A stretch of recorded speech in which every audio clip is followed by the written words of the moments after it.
A'udzu billahi minasyaitonir rajim. Bismillahirrahmanirrahim. Assalamualaikum warahmatullahi wabarakatuh. Waalaikumsalam warahmatullahi wabarakatuh.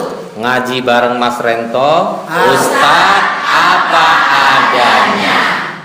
Alhamdulillah wa syukurillah wala haula wala quwwata illa billahil aliyil azim. Asyhadu an la ilaha illallah wa asyhadu anna Muhammadan abduhu wa rasuluhu la nabiyya ba'da. Allahumma shalli wa sallim ala Muhammad wa ala alihi wa sahbihi wa man tabi'ahum bi ihsanin ila yaumil qiyamah. Qala Allah ta'ala fi kitabihil karim, a'udzu billahi minasyaitonir rajim. Bismillahirrahmanirrahim. Wa aqimus sholata wa atuz zakata warka'u ma'ar raki'in. Shadaqallahul azim. Rabbi shrah li sadri wa yassir li amri wa hlul 'uqdatam min lisani yafqahu qawli. Ibu, bapak, ibu. Ya. Alhamdulillah, pertama kali dan paling utama mari kita panjatkan puji syukur kehadirat Allah Subhanahu wa taala, karena atas izinnya kita semua saat ini bisa berada di sini bersilaturahim, bertaklim, diberi kesehatan, terutama iman Islam kita. Alhamdulillah. Yang kedua, sholawat serta salam tak bosan-bosannya, tak jemu-jemunya selama hayat masih di kandung badan akan selalu kita sampaikan buat junjungan kita Nabi besar Muhammad sallallahu alaihi wasallam. Pada kesempatan kali ini saya coba angkat tema, yaitu sholat ngebut. Ibu, bapak, ibu. Ya. Alhamdulillah.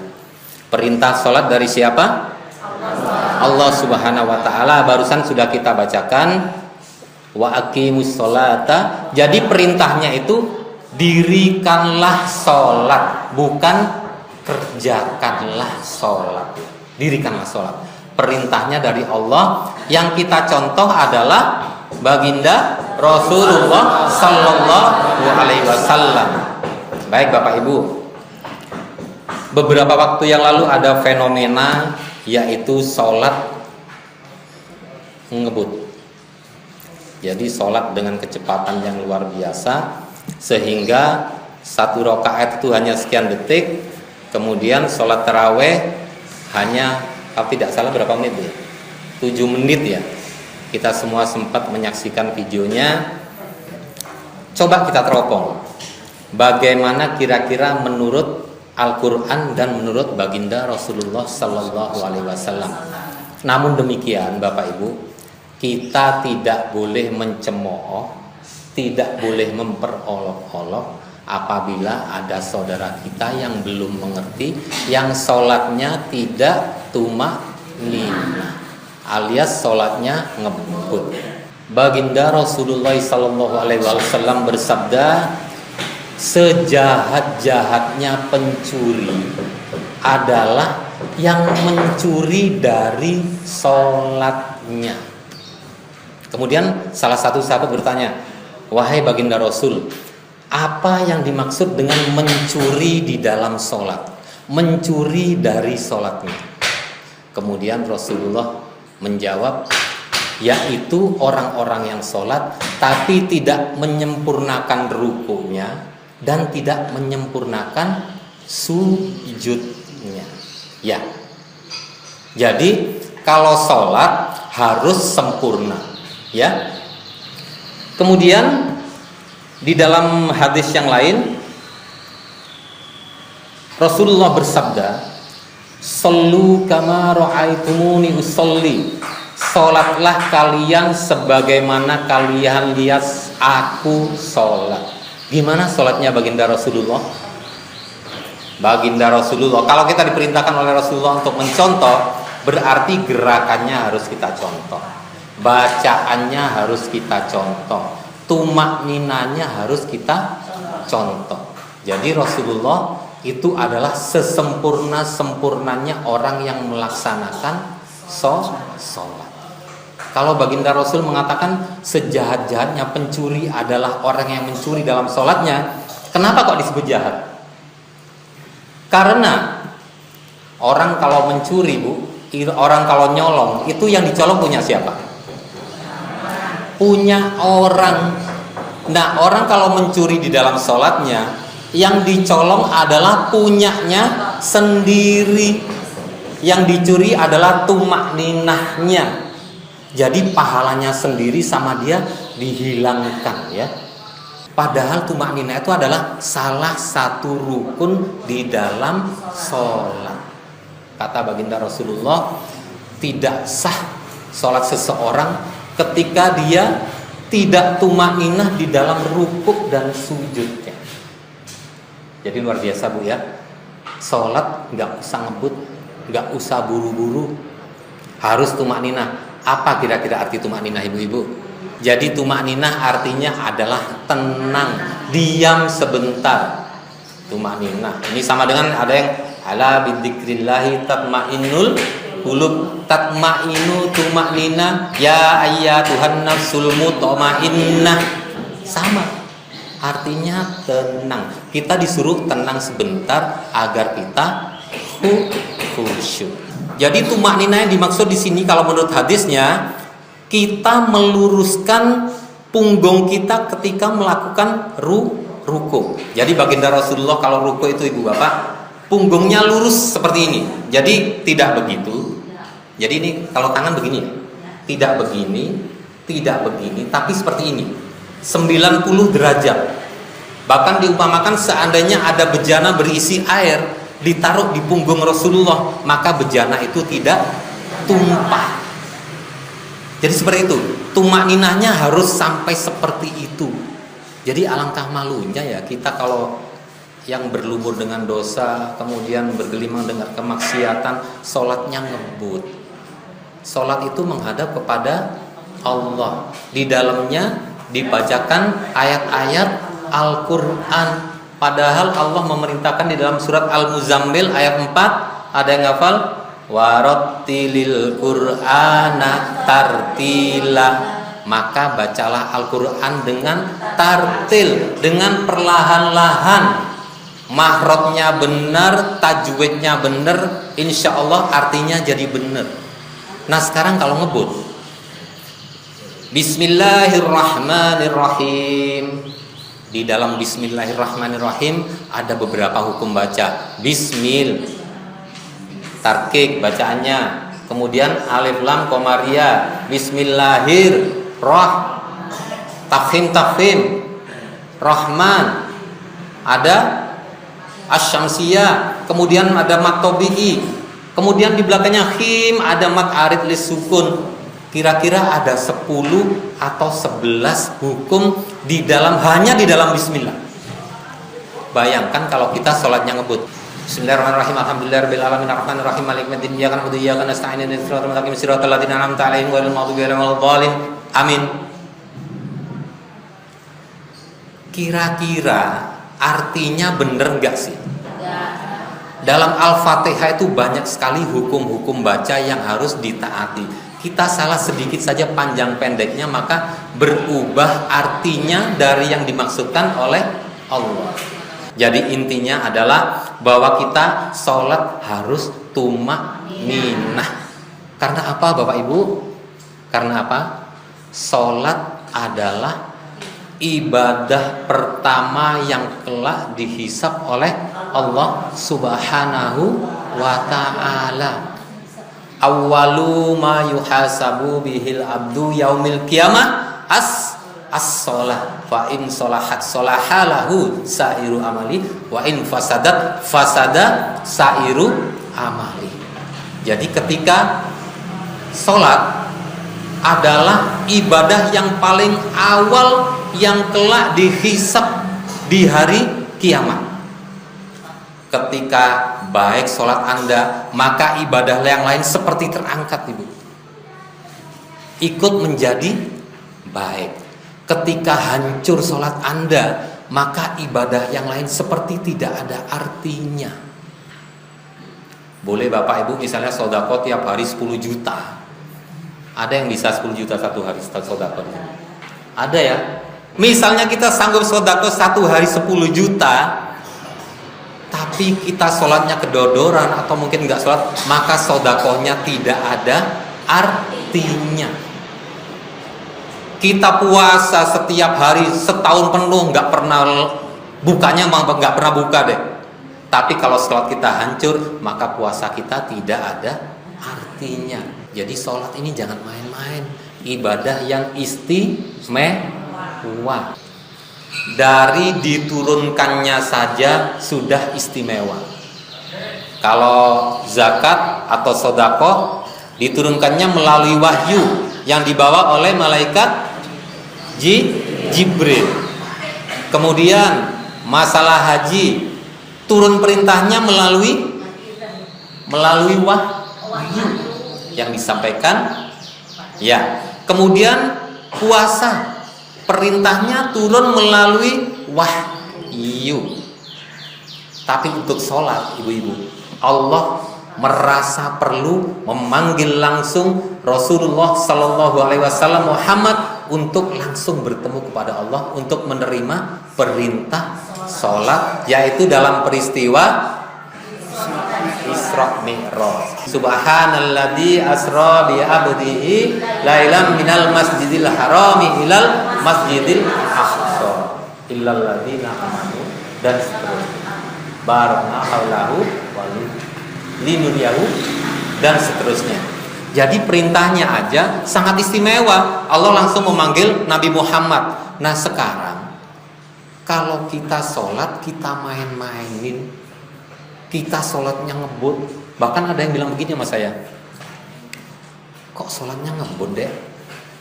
Saya kan udah hafal Pak Ustadz. Ya hafal katanya, kan udah tiap hari. Sekarang saya tanya, ibu tinggal di sini udah berapa lama? Ada yang 5 tahun? Ada yang 10 tahun?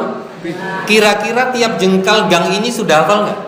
Misalnya dari ujung sana keluar ke sana hafal ya, pasti ya. Oh setelah rumahnya si ini ada si ini, kemudian tikungannya ada sini. Coba Anda hafal tempat ini, Anda naik motor dengan kecepatan 100 km per jam. Kira-kira celaka nggak? Celaka. Begitupun sholat, nggak bisa hafal dijadikan alasan. Atau ada juga yang begini, kan kemarin udah sholat, jadi sholatnya idem katanya, sama kayak kemarin. Subhanallah. Ibu, bapak, ibu, ya, ngaji bareng Mas Rento, Ustaz apa adanya. Baik sholatnya, ibadah yang lain ikut baik, ikut terangkat. Hancur sholatnya, buruk sholatnya, ibadah yang lain ikut hancur. Ayo kita sholatnya yang tumakninah, bacanya yang benar. Kalau kita sholat ngebut, alangkah tidak sopannya kita kepada Allah ya. Mungkin benar sholatnya, tapi nggak sopan. Isinya sholat itu adalah doa-doa ya. Kalau kita misalnya ngajuin surat ke Pak RT nih, Pak RT, saya mengajukan proposal, biaya 17-an. Kita sambil lari ngasihnya, ini Pak RT nih, kabur. Kira-kira diberi nggak Pak RT? Tidak akan diberi, apalagi kepada Allah Subhanahu wa Ta'ala yang menggenggam kita, yang menggenggam nasib kita, yang menggenggam rizki kita, yang menggenggam segala-galanya dari kita. Jadi harus tumakninah. Jadi melalui majelis yang mulia ini saya mengajak kepada jamaah Masjid Taklim Al-Munawarah, yuk kita sholatnya jangan ngebut, kita tumakninah, kita sholat yang benar menghadap kepada Allah Subhanahu wa Ta'ala. Ibu, bapak, ibu, ya, ngaji bareng Mas Rento, Ustaz apa adanya. Baiklah jamaah Majelis Taklim Al-Munawarah sekalian, kita memasuki pada sesi tanya jawab. Silakan yang mau nanya yang pertama. Assalamualaikum warahmatullahi wabarakatuh. Nama saya Ibu. wabarakatuh. Nama saya Ibu Sri Hayati Ajat dari Majlis Taklim Al Munawaroh. Maaf Ustaz, mau bertanya tentang sholat. Kalau kita sholat, dalam sholat tidak melakukan at-tahiyat awal, sholatnya sah apa tidak? Baik, Ibu sekalian, Bapak sekalian, saya jawab pertanyaannya ya. Sebelum dijawab, saya panggil dulu Ibu, Bapak, Ibu. Ya. Ngaji bareng Mas Rento. Ustadz, apa adanya? Pertanyaan nomor hiji, nomor satu, nomor siji kata orang Jawa ya. Lupa tahiyat awal. Ya, jadi tahiyat lupa. Tiba-tiba naik lagi kan? Oh iya. Jadi kalau lupa Ibu, nanti sebelum salam kita bisa sujud sahwi. Hukumnya apa? Hukumnya tidak ada dosa bagi orang yang lupa sampai dia ingat. Maka ketika ingat di akhir sebelum salam kita sujud sahwi, ya. Jadi seperti itu jawabannya. Apakah dosa? Ya enggak. Orang lupa, iya. Itu sunnah, iya, sunnah, iya. Assalamualaikum warahmatullahi wabarakatuh. Waalaikumsalam warahmatullahi wabarakatuh. Ustaz, saya akan bertanya tentang sholat. Perasaan saya itu sholat sudah. Arti bacaannya gimana juga pelan-pelan. Namun untuk khusyuk sulit. Bagaimana caranya Ustaz supaya sholat khusyuk? Ibu Siti Salamah, Masya Allah ini pertanyaannya. Sudah tartil bacaannya, sudah tumak nina, sudah tidak ngebut, perlahan-lahan, tapi kok tidak khusyuk. Mungkin ada beberapa kiat khusyuk yang bisa diterapkan di sini. Yang pertama sekali, biar kita khusyuk, paling tidak kita mengerti apa yang kita baca. Jadi mulai Allahu Akbar kabir walhamdulillah. Kalau ada yang baca itu, kalau ada yang baca iftitahnya misalnya Allahumma ba'id baini wa baina, silakan dimengerti artinya. Kemudian masuk alhamdulillahirabbil alamin arrahmanir rahim. Paling tidak kita mengerti artinya sehingga pikiran kita tidak kemana-mana. Tapi Ibu, kalau merasa sholatnya tidak khusyuk itu adalah begini. Yang bahaya ketika kita merasa sudah khusyuk. Kalau kita merasa sudah khusyuk, berarti kita enggak khusyuk. Kalau kita sudah merasa baik, berarti belum baik. Kalau kita merasa benar, berarti belum benar. Jadi Ibu, cakep. Jadi salah satu kiatnya Bu, ya mungkin akan banyak sekali kiatnya kalau dijelaskan agak panjang lebar, tapi paling tidak dimengerti artinya. Rabbi firli warhamni wajburni warfa'ni warzuqni wahdini wa'afini wa'fu anni. Dimengerti artinya. Baik Ibu, seperti itu ya kira-kira jawabannya ya. Assalamualaikum warahmatullahi wabarakatuh. Waalaikumsalam warahmatullahi wabarakatuh. Bapak Ustadz, Iya. saya mau bertanya. Nama saya Ibu Tina dari Majlis Taklim Al Munawaroh. Ini sehubungan dengan sholat. Yang dimaksud dengan tumakninah itu berhubungan dengan gerakan atau bacaan sholatnya Pak Ustadz? Gerakannya apa bacaannya? Dua-duanya.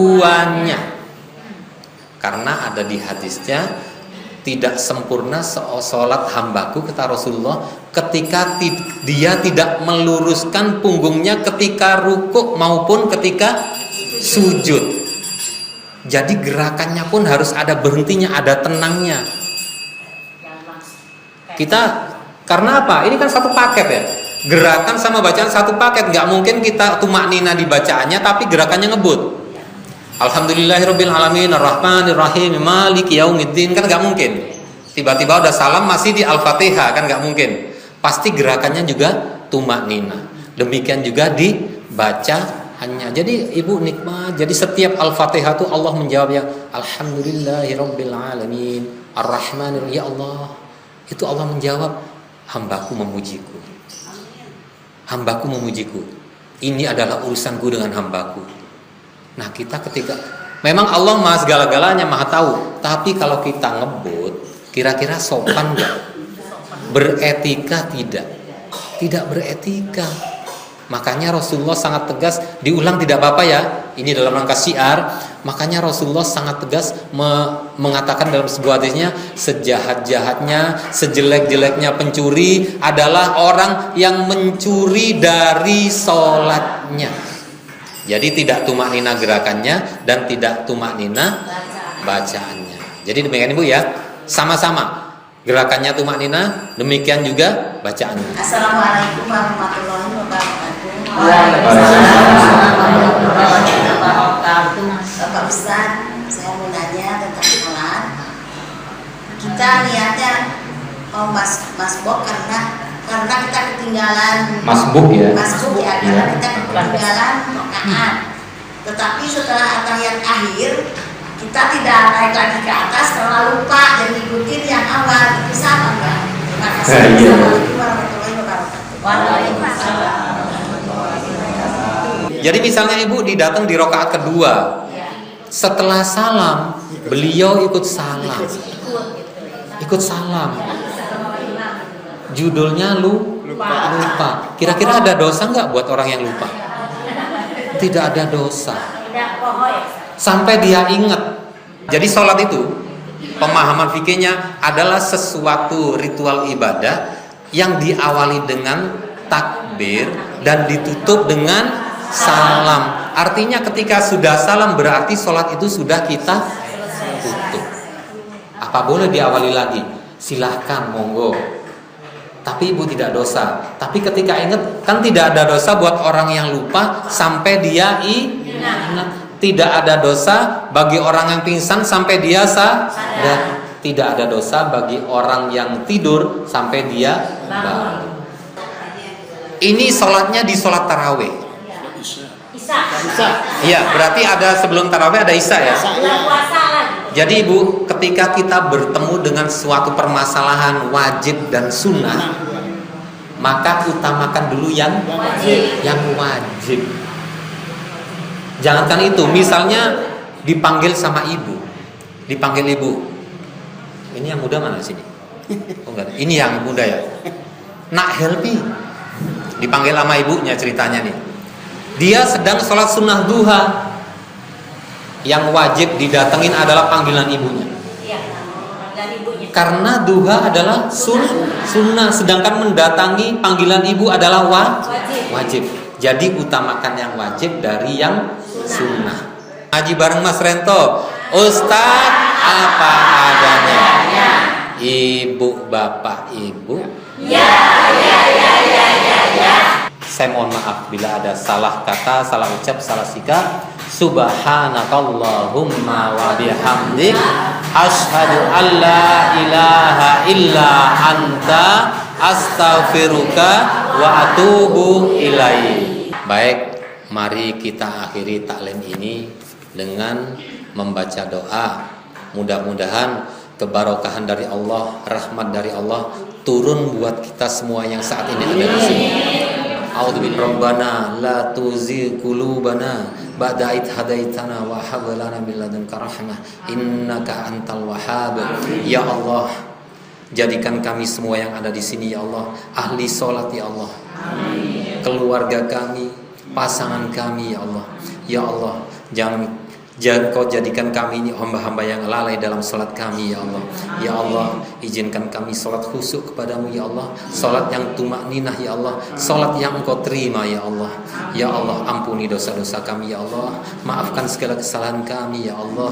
Ya Allah, terima kasih atas segala berkah dan rahmat yang telah Engkau limpahkan selama ini ya Allah. Rabbana atina fid dunya hasanah wa fil akhirati hasanah wa qina adzabannar.